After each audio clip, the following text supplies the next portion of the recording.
Hi, guys. I don't know if you heard that sigh of mine.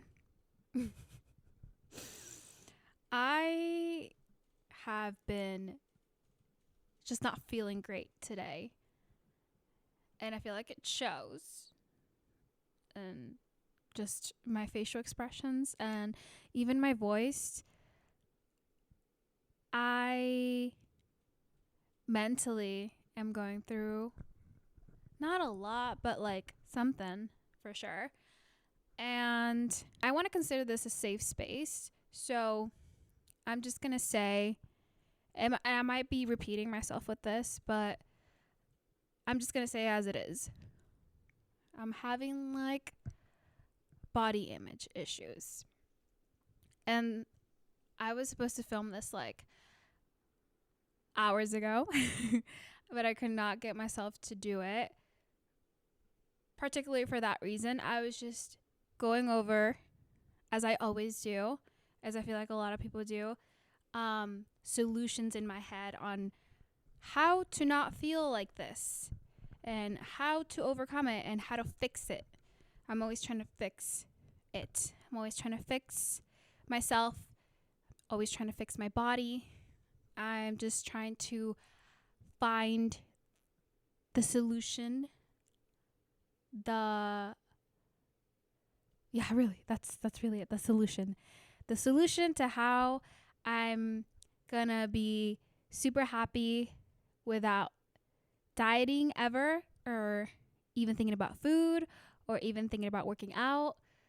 Finding a solution. And there really isn't one, at least not one that I found. And I was having this thought early in the week, but I feel like it sounds kind of fucked up saying it out loud. But other people who look at me, who could be taller than me, could be maybe a few pounds heavier than me, could look at me and be like, wow, like, I envy her. Like, she's like such a good, like, she looks so good. And that makes me feel only temporarily better.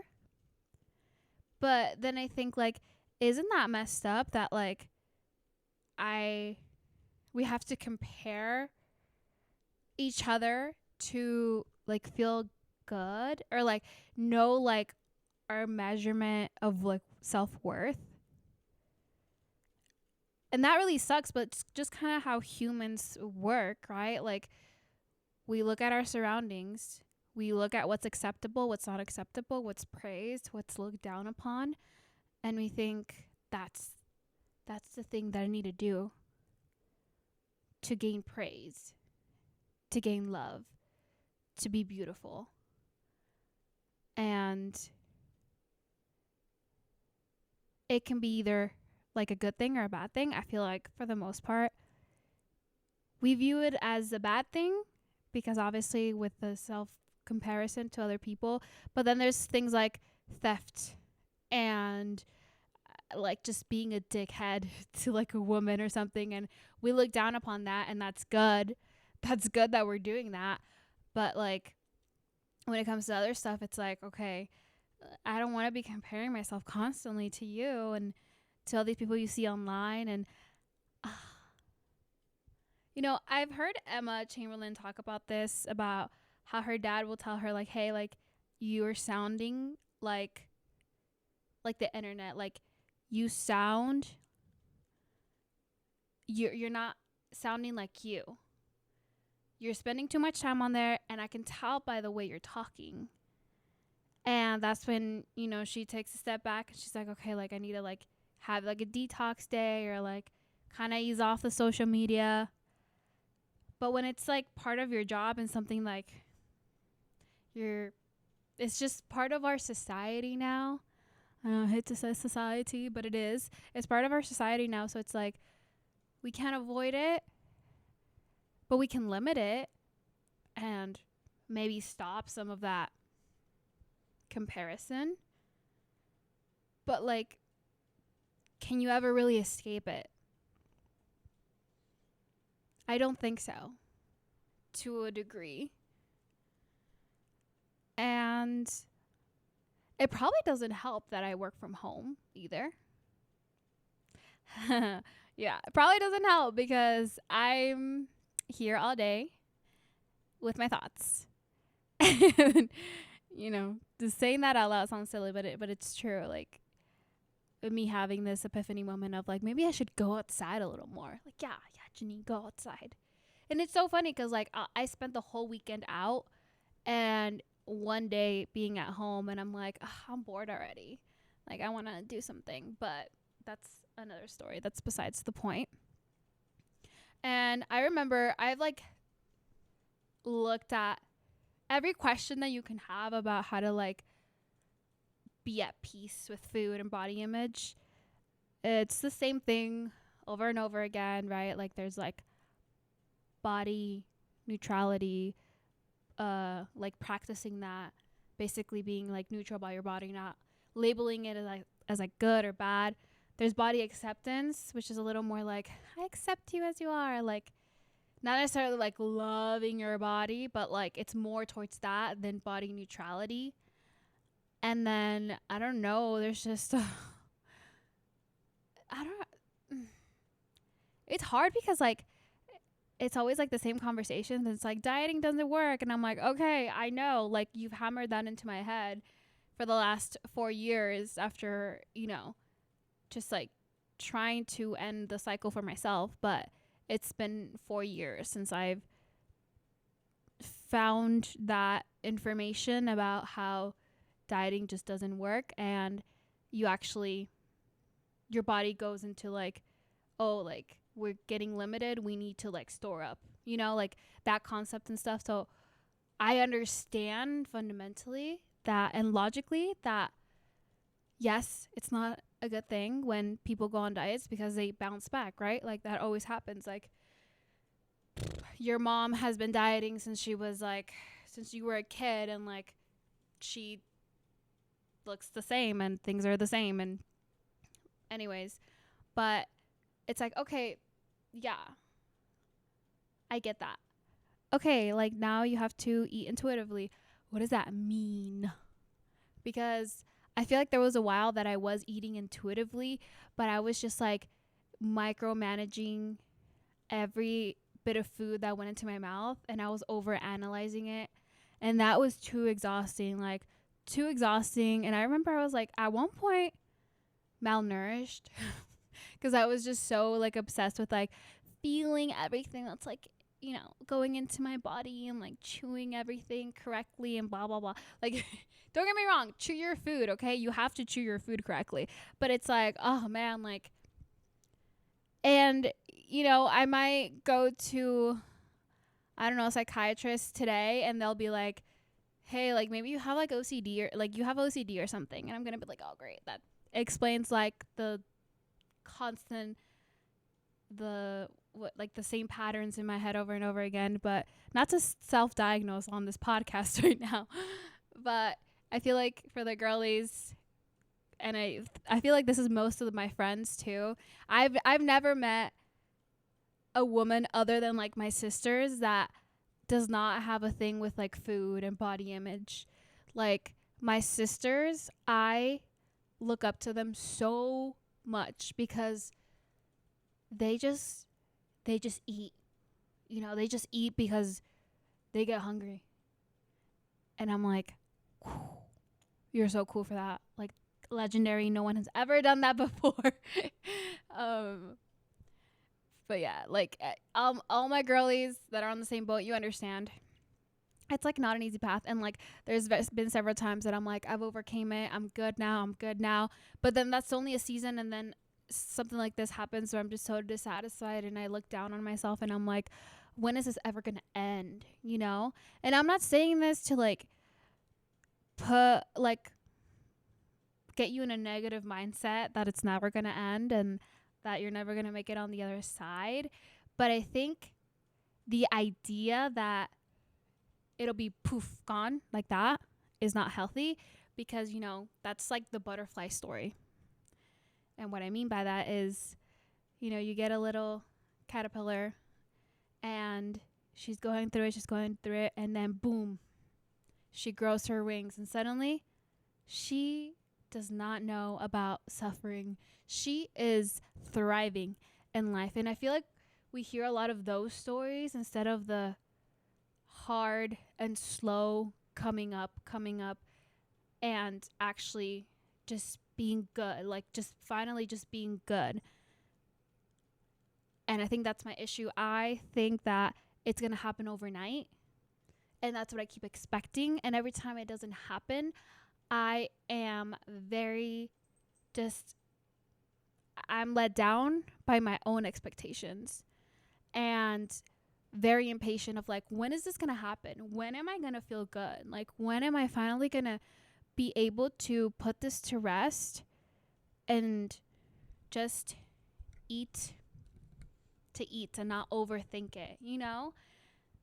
And I have moments, like, I'm not going to say that every meal is like I'm an anxious mess with it. No, like, there's several moments where I'm good, but there's also several moments where I'm like, oof, I'm really just like really overthinking what I'm putting in my mouth right now, and the activity that I'm doing that day, and the stuff that I'm not doing that day, the things I could do better, the things I should do better. Yeah, I'm just trying to be real here, if I'm being honest. Like, I don't want to like sugarcoat anything, and it, again, don't want to make this gloomy or whatever, but it takes a lot of work. Like, I see the progress now, don't get me wrong. Like, I'll eat, I don't know, like, say a cookie. It has to be gluten free though, because I literally cannot have gluten because of like these issues that I had when I was younger with like my eating. I can't have gluten for like allergy reasons, but I used to like cry over eating stuff like that. Like, I would literally have like a breakdown. I would go running for like 5 miles to like make up for it. And now I can eat a cookie and I'm fine, you know? So that's good. Like, I recognize that and I applaud myself for that. But I should be applauding myself a lot more for the progress I've made over the lack of progress that I think that I haven't made. Because I remember just like, there was this one time, and this is gonna get kind of dark, but I remember this one time I was home alone. I got home after school. It was like I was in high school, and my mom made mole, which is a Mexican traditional dish. And I remember eating a plate, but I had been like restricting so hard that week that I was like, okay, I'm gonna go weigh myself. So I weighed myself, and I was like a pound over what I weighed that morning. And so I went in for a second plate. And then after eating that second plate, I go to weigh myself again, a pound over. And then I go a third time, and then blah, blah, blah, get to the scale. I'm 2 pounds over. And it's like, whoa, okay. And just being miserable in that moment, just like miserable that I had even like the knowledge of like how much I was weighing with every bite I took. Like, that was some twisted stuff. Like, that was really like bad. And now I don't do that. Thank God. I haven't done that in years. So like focusing on like the good of like, hey, like, you're not over here constantly dwelling on it. You're not crying over it. That's good. Right? And now it's just like more subtle too, because like that was in high school. I had more time to just like do whatever, you know? And now it's like I have responsibilities. I have cats to take care of. I have family to like visit and take care of. It's like and maybe it's just like that changed. No, I'm kidding. No. Like, honestly, no, yeah. Like, I have made a lot of progress, and I'm very proud of myself, and I wish I could just like applaud that a lot more than I do like the negative stuff. Like, and when I say progress, I do mean like the mental progress I've made. But then I look back at pictures and I'm like, oh, I'm not that, 19-year-old body anymore. I'm not that 20-year-old body. I'm not that 21-year-old body. I'm about to be 25 this year. and my body's different. And when I look back at those pictures, I every picture, like every year, every picture that I look like from it, like 20, even last year, 2023, 2022, 2021, 2020, even 2015, and I think to myself, when I took this picture, I thought I was fat. Like I thought that I was so big. And now looking back at those pictures, I'm like, are you kidding me right now? You look fine. You look your age. You look healthy. Like you look fine. Where what? Like, and that just shows the body dysmorphia is, has been lingering for like a while. And I know I'm going to look back at photos of me now and be like, oh, I didn't look that bad. Like in my head, it was so big and I was so huge and I was like all this. But it's like, you're fine. You're good. You're beautiful. You look like your mom. You look like your dad. You look like your sisters. You look like your grandma. Like, come on. Come on, dude. Ugh. But yeah, after like seeing those pictures and having that realization of, oh, like I've always thought that I was like bigger than I actually am, but I'm clearly not. So that like gave me some relief at the same time. I was like, oh, like, and like looking back, I'm like, okay, it's probably not as of a big deal as I think it is.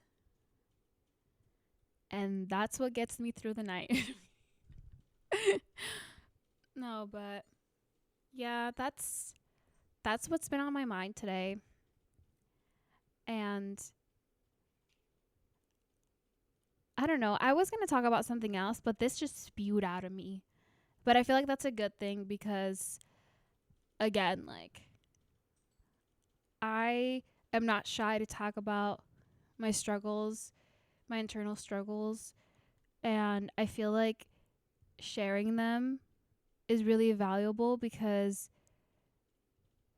for the longest time, like, I didn't have anyone to relate it to. Like, I couldn't relate to anyone who was publicly, like, going through this. Like, yes, I know that Taylor Swift was, like, anorexic for, like, a year or something, but, like, she never, like, spoke about it. You know what I mean? Like, not to, like, say that she had to talk about it, but, like, you see, like, the pictures and images and, like, oh, they were going through something, but, like, how did you guys feel? Like, how did you guys get through that? How did you guys overcome it? Like, I want to hear that, because that makes me feel like, okay, so, like, it's not just me, like, always thinking about this. Like, it's not just me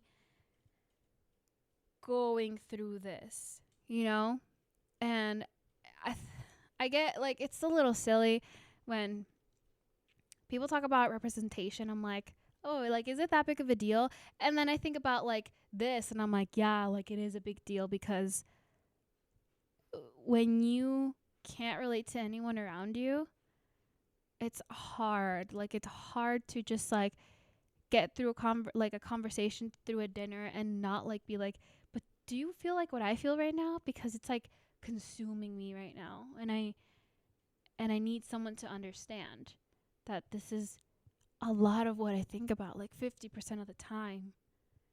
And it just helps knowing that, like, someone gets it. It doesn't help knowing that someone is, like, suffering with you, but at the same time, it's kind of like a little bit because they relate to you. They understand your struggle, and it's not like a silly little thing like other people who can't relate to it, So that's why I thought I'd share. And also because this is my podcast and I can talk about whatever the fuck I want. But yeah, thank you so much for listening or for watching. I appreciate you, and I'll talk to you in the next one. Bye.